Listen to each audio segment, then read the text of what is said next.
Welcome to Benchmark 3 Review Day 2. Some of this paper is going to be a little more messed up than yours. It's just the way that it's transcribed in this program. Just be aware of that. Some of these problems differ a little bit from yesterday. I understand that some of you don't need a second review. If you don't need the video to walk through these, that's your choice. I'm not going to go through every problem. I'll probably go through 2 in each section, and that's about it. Hopefully this video won't last any longer than about 10 minutes. If you have more questions and if your answer is correct, please raise your hand so that myself or the CDR can come to you and you can see if you are correct or not. Okay, looking at this first problem here, it says Mrs. Swanson bought a package of 10 disposable razors for $6.30. Sorry, Mr. Swanson. Each razor lasted for 1 week. What was the cost per day? There's many ways that you can set this up. In this case, they're calling this a conversion.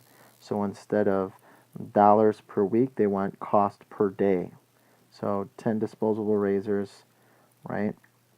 What's the cost per day? Well, we know that, let's see, cost would be dollars per day. So we want to know the dollars per day. So it's $6.30, right, for 10 razors. And when we go to solve for that, $6.30 divided by 10 would be 63 cents, right? 63 cents for 1 razor when I go to divide that, right? This one is kind of phrased funny, but if it's 63 cents for 1 razor, and he found, in your paper it says that each razor lasted for a week, well, if one razor lasts for a week, what's the cost per day? So that means that it's 63 cents. One goes for a week, so 63 cents or $0.63 for 1 week, right? We want to know the cost for a day. So basically we're converting that into days. In 1 week, right, there are 7 days. So you could basically divide 63 by 7. And that would turn out to be 0.09 over days when it cancels. So it's 9 cents a day. That is kind of a goofy problem. As far as the conversions here, this should be very similar to the last one. They want 7 feet 3 inches to inches. All right, I have 7 feet and 3 inches. 7 feet and 3 inches, so that's 7 feet plus 3 inches, which means I already have the inches converted here. I need to convert 7 feet to inches. We should know that there's 12 inches in a foot. So we go to convert, feet goes on the bottom, inches up top, 12 inches in 1 foot. Multiply 7 by 12, that's 84. And 84 plus 3 gives you 87 inches total. Okay. We should be pretty good at these are dual conversions here. Okay, you might see some difficulty on 28. I'll walk you through that one, and I'll have to be to the side. They want quarts per minute to gallons per second. So quarts is converting to gallons, right? And minutes is converting to seconds, I believe. S also stands for seconds. So 2 quarts per minute, gallons per second. You're probably going to need a lot more space on your paper. Okay, 2 quarts per minute to gallons. I'm going to put it up here per second. Let's convert the quarts. Okay, so I'm going to look over at my trusty little cheat sheet. Look for volume and liquid capacity. Gallons and quarts, right? I can see that 4 quarts is 1 gallon. So that'll be a nice easy conversion. Quarts goes on bottom, gallons up top, right? 4 quarts is 1 gallon. And now I need minutes into seconds. So convert this way, right? Minutes is up top, 1 minute is 60 seconds. And remember, I'm just going to multiply this way to save space. 1 times 2 times 1 is 2. 60 times 1 times 4. 4 times 6, 24, 240. Okay, and we go ahead in the last minute and we divide, right? Quarts eliminated. We got 2 gallons per every 240 seconds, but if we divide that, it's a pretty darn small number. That is 0.0083. I'll stop there, and that would be gallons per 1 second. All I did was take this and divide it. That's the end solution there. Okay, moving on to proportions. I'm pretty sure most of you know how to solve a proportion. Cross multiply is the method preferred, right, on both of those. I just want to take a look at 27. Okay, let's remember that for these, you are still cross multiplying. You need to remember to put parentheses around this one. So you end up getting 5 times 7, which is 35, equals 4 times the quantity, b plus 4. Write this out. I've seen a lot of students make mistakes by just multiplying the 4 and not multiplying the b, or multiplying into the b and not multiplying into the 4. Don't make that mistake. So 35 equals 4b plus 16. Let's take away 16 there, right? Got to move numbers with numbers. Get that over there. Take away 16 there. That cancels. Okay, and that's going to be 19 equals 4b. And then we know that we still need to get b by itself. 4 is multiplying, opposite operation. Divide by 4, and b equals 19 over 4. Or 4 would go in there 4 times with what? That's 16 with 3 as a remainder. So most of you will probably come up with 4.75 or 4 3/4. Just for the second one, make sure you're going to have 2 distributions to do. Okay, and you're still cross multiplying. Let's move on to the next one. Check out the word problem. A group of high school students is making a parade float by stuffing pieces of tissue paper down into a wire frame. They use 150 tissues to fill an area of 3 feet long and 2 feet wide. So 150 tissues. Put TUs. Okay. Happens to make and fill a 3 foot by 2 foot wide. Just say 3 foot by 2 foot wide space. Okay. The total area they want to fill is 8 feet long by 7 feet wide. What is the total number of tissues they will need? Well, they're talking about like an area there, and we could see that if it's 3 by 2, the area is 3 times 2, which is 6. We keep that there. So 150 tissues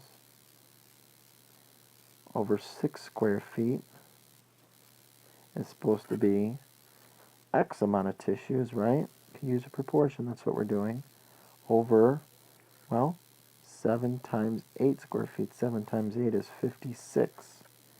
Now we can go ahead and cross multiply here. Let's do that. 150 times 56. Hopefully I did this right on my calculator. That's 8,400. It's supposed to equal 6 times x. I know we still got to get x alone, so let's divide by 6 here. And 8,400 divided by 6 is 1,400. What does that represent? What is the total number of tissues that they will need? 1,400 tissues, right? That's all we have there. I'm going to take a peek at this next one. Okay, what I need you to do is remember with proportions when you're setting out the word problems, make sure that you have the same units across the top and the bottom. So look here. It takes an insect 15 seconds to crawl 1 foot. How many hours would it take the insect to crawl 1 mile? Okay, so right now we have 15 seconds to crawl 1 foot. Put it over here. We want to know how long it'll take to crawl a mile. There's a couple ways to do this, and it wants to know how many hours. So first I could find how many seconds if I really wanted to, or I could convert this into, right, hours per mile.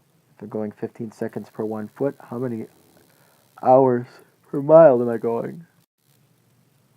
So I'm just going to try it this way. So 15 feet per second. I want to know how many seconds I go in a mile.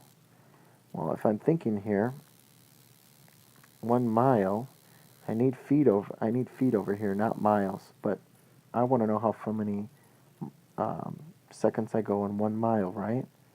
So 1 mile is 5280 feet. How far will I go in 5280 feet? So put an x there. Let's cross multiply. So we get 1x equals 15 times 5280. It's going to be large.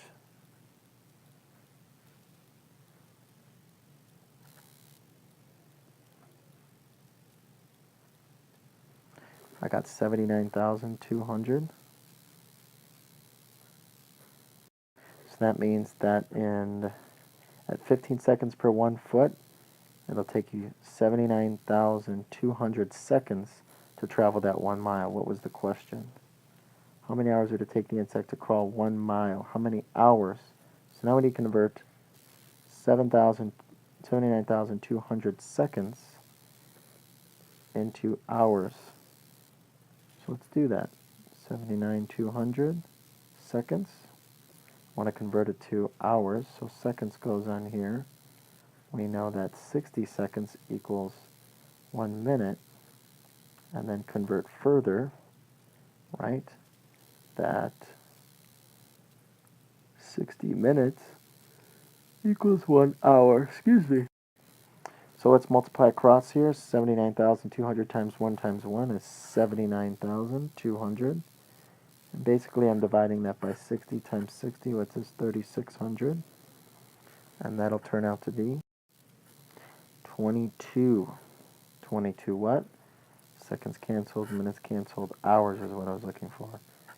So moving at that slow pace, it'll take 22 hours, okay, to get a mile out of that.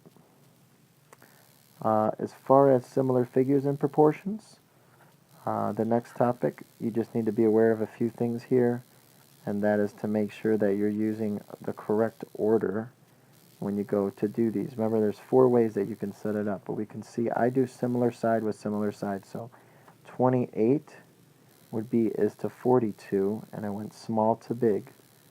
So 28 is to 42 is 35 is to z, right? Make sure your arrows go from one picture to the other. They can't go back and forth. As it go little big with similar sides. That's the easiest way to set it up. Cross multiply and solve. Here once again, okay, maybe I'll go the other way. K is to 60, big is to small,